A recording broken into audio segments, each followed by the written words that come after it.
예수님께서 사역을 마치고 저녁 시간에 쉬기 위하여 이제 제자들과 배를 타고 갈릴리 호수에 계십니다. 이건 무리들과 떨어져 있는 거죠. 얼마나 고날까요? 그물에서 베개를 베고 이제 잠시 주무십니다. 그 평화롭잖아요. 상상해 보세요. 너무너무 평화로운. 그런데 갑자기 광풍이 몰아치기 시작합니다. 순식간입니다. 평화가 깨어졌습니다. 그것뿐입니까? 배에 물이 가득 차게 되었습니다. 그래서 제자들이 예수님을 깨우잖아요. 주님, 우리가 죽게 된 것을 좀 돌보지 않습니까? 그 소리를 들은 주님이 깨셨습니다. 그리고 바람을 꾸짖으시면서 이렇게 말씀하십니다. 따라합시다. 잠잠하라. 고요하라. 여러분, 광풍이 일어나는 것은 피조세계의 자연의 질서 아닙니까? 제자들이 원하는 것이 아니지요. 창조주이신 하나님께서 만드신 이 지구의 대기, 공기가 순환하는 과정입니다.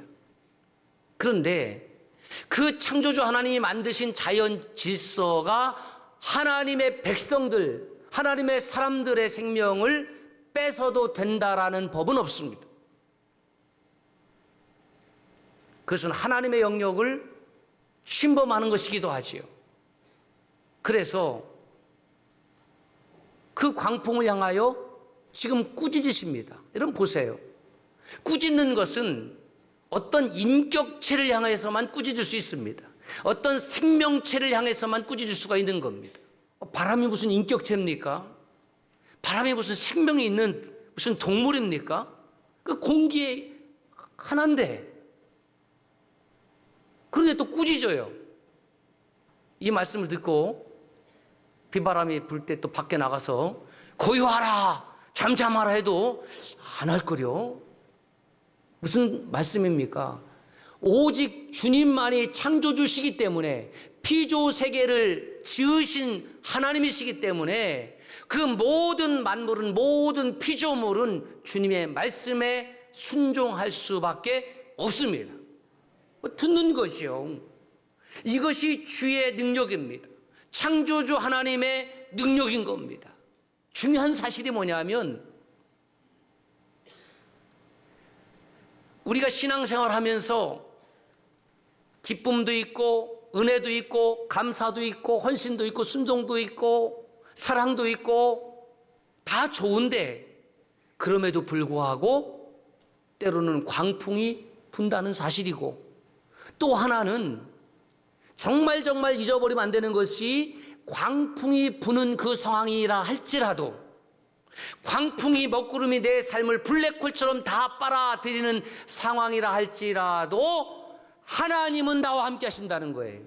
여러분 보세요. 그 광풍이 있는 그 갈릴리 호수, 배에 물이 차는 그 순간에 주님이 제자들과 떨어져 있나요? 아닙니다. 그 배에 주님이 함께 하고 계시다. 여러분, 정말 은혜 중에 은혜가 뭐냐면, 하나님이 나와 함께 계시다.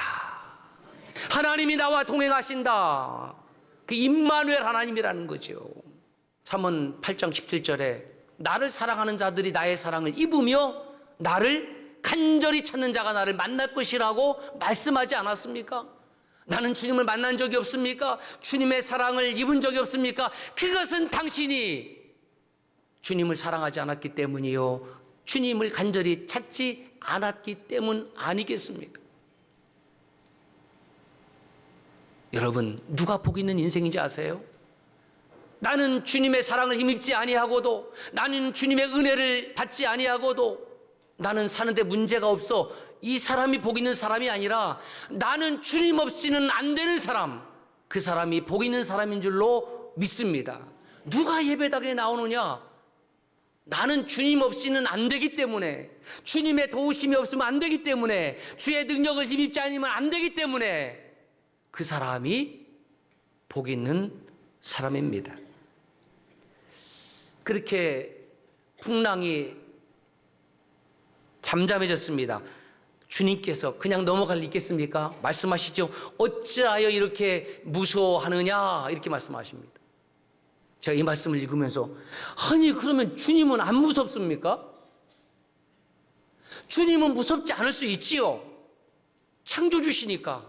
그러나 저와 여러분들이 그 배에 탔더라고 하면 우리도 그 제자들처럼 난리치지 않겠습니까? 아, 배에 지금 물이 타는데 배에 물이 차는구나. 아, 지금 도 닦고 있습니까? 그럴 사람이 어디 있습니까? 아이고 죽겠네. 아우 힘들어. 뭐 그렇게 소리치지 않을까요?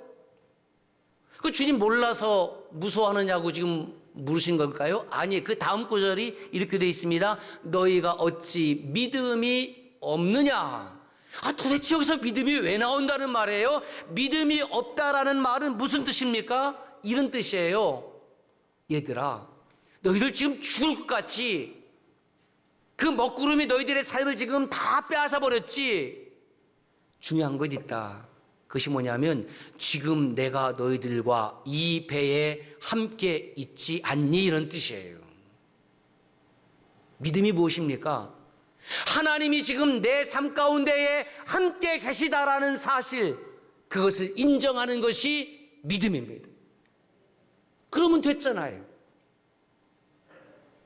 문제가 아니라 그 문제를 해결해 주시는 하나님이 지금 나와 함께 계시다.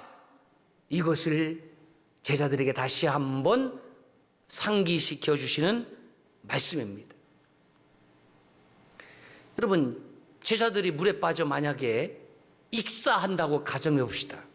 그러면 주님은 창조주니까 혼자 수영해서 나오실까요?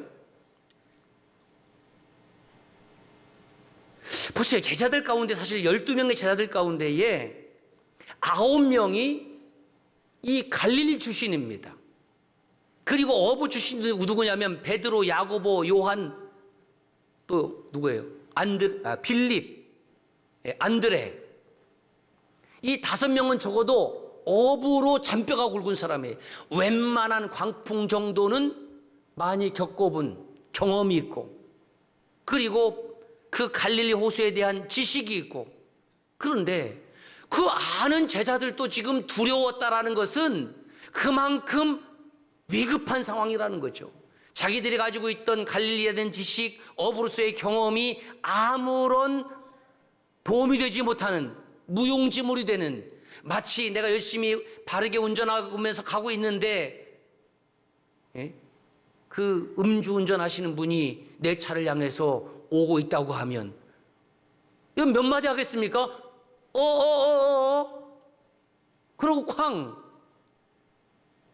그런 교통사고들이 얼마나 여러분 많습니까?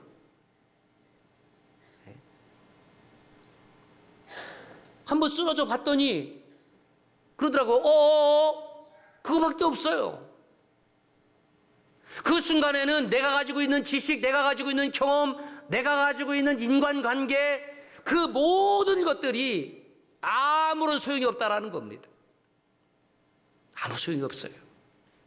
인생의 결정적인 순간에는 오직 하나님만이 나의 도움이 된다라는 사실입니다. 그래서 찬양, 이런 찬양이 있어요. 나 무엇과도 주님을 바꾸지 않으리. 다른 어떤 은혜 구하지 않으리. 오직 주님만이 내 삶의 도움이시니 주의 얼굴 보길 원합니다. 찬양 한번 할까요?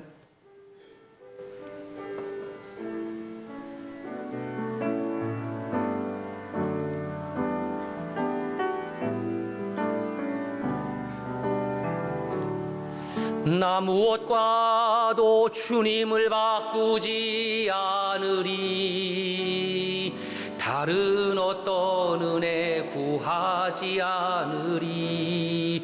오직 주님만이 내 삶의 도움이시니 주의 얼굴 보기 원합니다.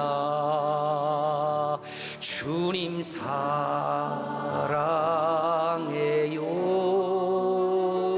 온 마음과 정성 마음 다해 하나님의 신실한 친구 되기 원합니다. 정말 인생의 위급한 순간에 내 생각이 그래요. 내 마음이 그래요. 내 느낌이 지금 죽을 것 같아요. 그런데 정말 중요한 사실 하나가 무엇이라고요? 주님이 내 곁에 계시다. 자신들만 죽습니까? 주님도 육신을 입으셨기 때문에 십자가에서 그 육신을 로마 병정들이 죽였잖아요. 그렇다고 하면 주님도 물에 빠지는 겁니다. 익사할 수 있는 겁니다. 너희들만 죽는 것 아니다. 너희들 죽게 그냥 내버려 두지 않는다. 사랑하는 여러분, 우리가 신앙생활하면서 내가 가지고 있는 생각과 감정과 느낌을 무시하고 살라는 것은 아닙니다. 얼마나 소중합니까? 그런데 때로는 내가 가지고 있는 생각과 감정과 느낌이 다 맞는 것만은 아니에요. 그럼 우상이 무엇입니까? 우상은 하나님 외에 그 어떤 것을 절대시화하는 것이 우상이에요. 그렇다고 하면 내 생각과 내 마음과 내 감정과 내 기분을 무시하라는 것은 아니지만 내 감정 따라서 내 기분 따라서 내 느낌 따라서 그것을 절대시화해서 타인을 정죄하는 데 사용한다고 하면 그 사람은 스스로를 우상으로 섬기고 있는 사람이 되는 것입니다. 지금 보여지는 환경, 느껴지는 것이 죽을 것 같다 할지라도 그것이 전부가 아니다라는 겁니다. 우리는 얼마든지 그렇게 생각하고 그렇게 여길 수 있지만 주님은 내가 너희와 함께 있다. 지금 그 말씀 하시는 겁니다. 아브라함이 75세에 하란에서 아버지 데라를 떠납니다. 75세 연세가 들었는데 뭘 또 이사를 가라는 말입니까? 하나님께서 떠나라. 토를 달지 않아요. 왜라는 말씀이 없습니다. 그리고 팔레스틴, 가나안으로 떠납니다. 여러분이라고 하면, 저라고 하면은 왜요는 한번 물어보지 않겠습니까? 왜 떠나요? 100세 때에 아들을 하나님이 주셨습니다. 감사한 일이지요. 하나님께 영광 돌리지요. 우리 하나님 짱이고 최고 아닙니까? 아니, 주지나 말 것을 줬다 뺏는 것은 뭐예요? 아들을 하나님 주셨다가 아들을 바치라고요? 왜요? 하나님 동의할 수 없어요. 왜 그렇게 해야 돼요? 저 마음 상해요? 대답이 없어요, 이분은. 더 웃긴 것은 그 다음날 아침 일찍 일어났다고 성경 기록하고 있어요. 아니 아들 잡는 게 무슨 기쁜 일이라고 일찍 일어나요. 좀 늦게 일어나야지. 그건 게을러야지. 내가 아침에 좀 일어나서 주님 말씀대로 따르려고 했더니 몸이 좀 찌뿌둥하고 감기 몸살이 오는 것 같습니다. 하나님 조금 제가 회복된 다음에 가겠습니다. 이렇게라도 좀 핑계를 대든지 해야 되는데 무슨 좋은 일이 있다고 경사가 났다고 그 아침에 일찍 일어나서 그리고 번제로 쓸 나무까지 딱 챙겨서 싣고 난 다음에 아들한테 가자? 아니 아브라함은 생각이 없는 분입니까? 아브라함은 바보입니까? 그런데 이 창세기 22장 1절, 2절, 3절을 쭉 읽어보면은 그 하나님의 말씀에 대한 아브라함의 생각이 없어요. 하나님의 생각에 대한 내 생각이 분명히 있는데 아브라함은 자기의 생각을 이야기하지 않습니다. 왜 그랬을까? 여러분, 아브라함은 자신의 생각, 자신의 마음, 자신의 느낌이 없어서가 아니라 그것보다 더 중요한 것은, 더 우선하는 것은 하나님의 말씀입니다. 저는 아브라함이 믿음의 조상으로 위대하게 쓰임받았다라는 그 복의 비결을 묻는다고 하면 저는 이것이에요. 내 마음보다 하나님의 마음이 우선이다. 내 생각보다 하나님의 생각이 우선이다. 한번 읽어볼까요? 시작.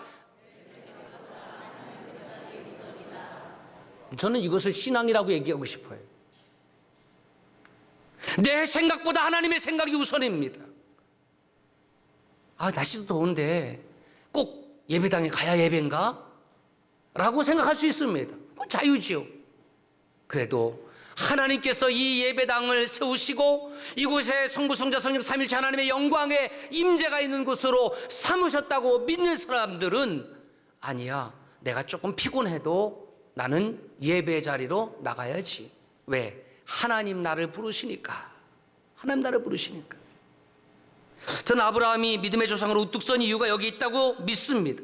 아브라함이 하나님의 말씀에 무조건 따른 것은 아브라함이 하나님의 마음을 이해했기보다는 하나님을 무조건 신뢰했기 때문에 그렇습니다.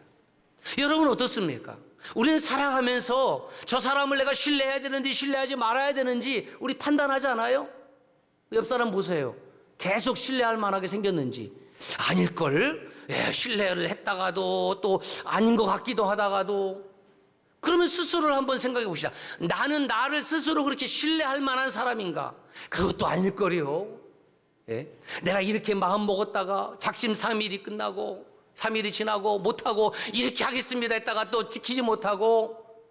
옆 사람을 신뢰하는 것은 차치하고라도 나 자신 스스로도 나를 신뢰하지 못할 때가 얼마나 많냐 이 말이에요.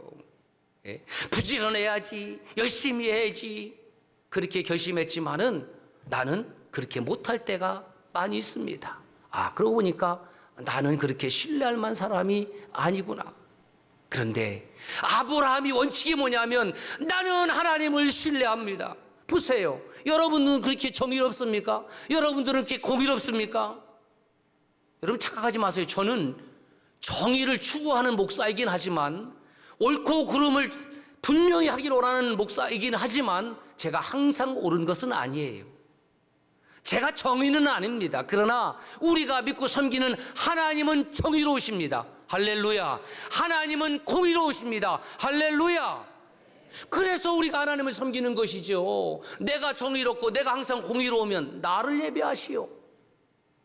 드라마에 무슨 어떤 여인이 그럴 때 나를 추앙해요.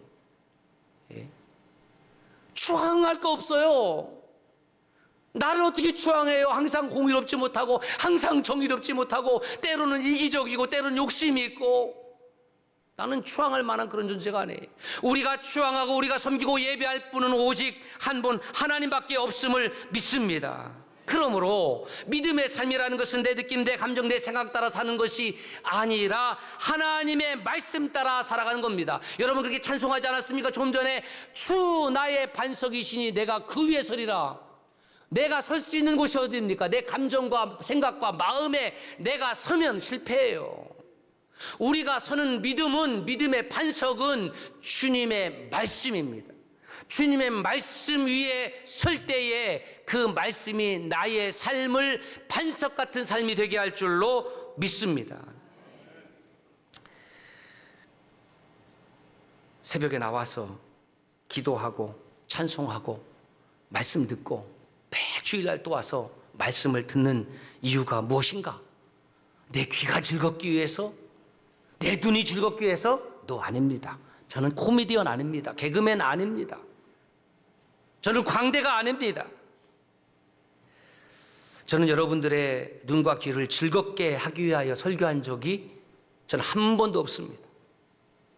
왜냐하면 앞서 말씀드린 대로 개그맨이 아니기 때문에 그렇습니다. 저는 목회자는 하나님의 말씀을 순전하게 온전하게 전달하는데 온 힘을 바쳐야 된다. 그렇게 생각하고 믿는 목사입니다.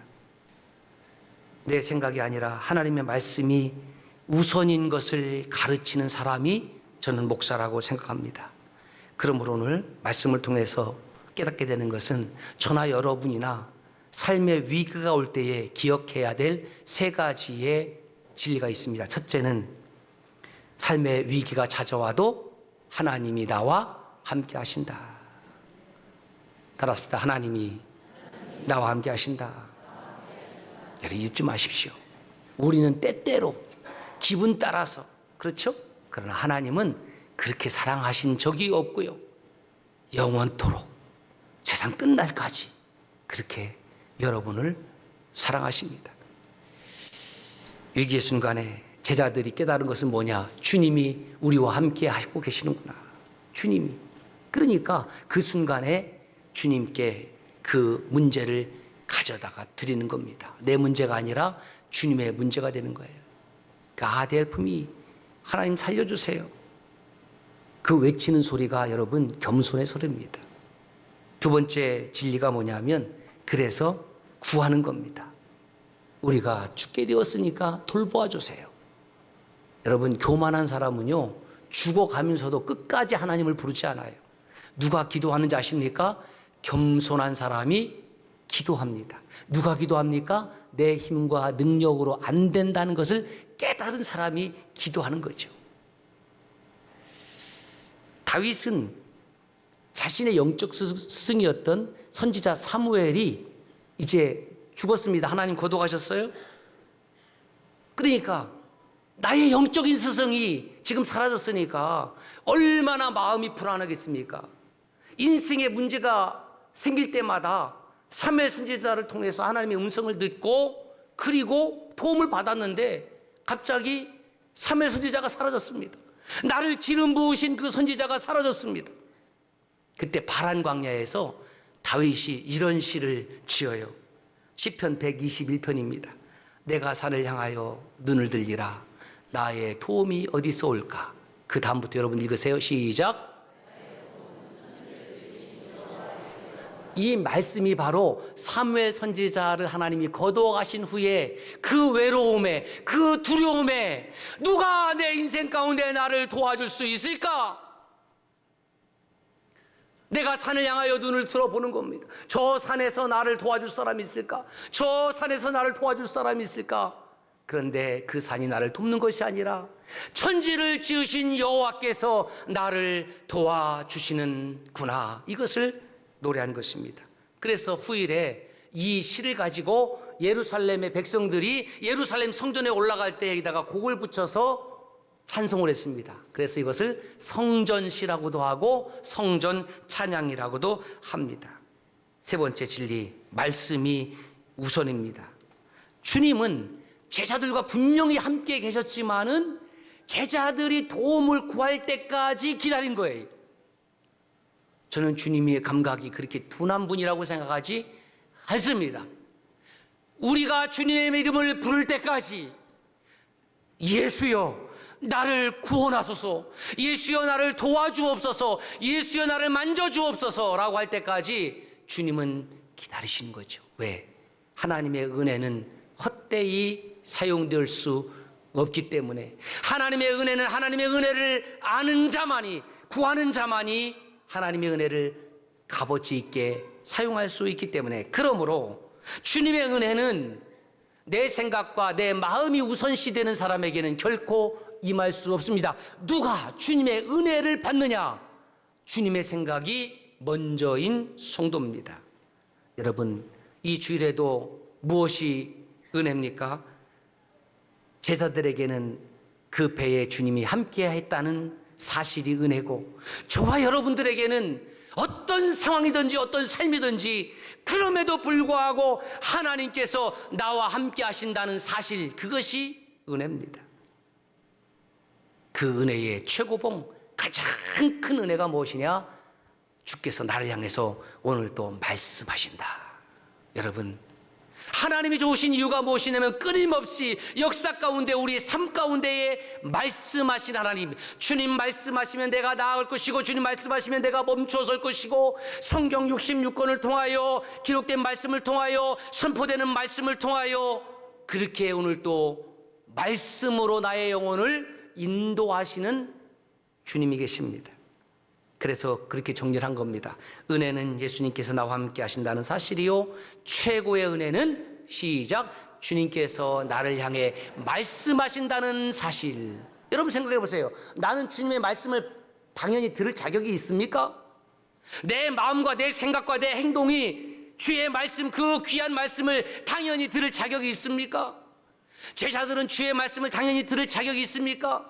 주님이 계시다는 것은 다 잊어버린 채 호들갑 떨던 그 제자들에게 우리가 죽게 된 것을 돌보지 않습니까? 라고 어쩌면 그 속에는 교묘히 불평이 들어있는 제자들에게 무슨 말씀을 하신다는 말씀입니까? 그럼에도 불구하고 말씀하시잖아요. 잠잠하라, 고요하라. 사랑하는 여러분, 우리가 사는 세상은 순풍도 있지만 광풍도 있습니다.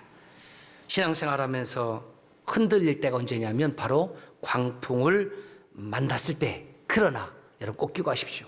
광풍을 만난 그 순간이라 할지라도 우리 주님은 여러분과 함께 계신다는 사실을, 그렇다고 하면 내 삶에 무엇이 가장 우선인지 이 주일에 생각해 보시지 않겠습니까?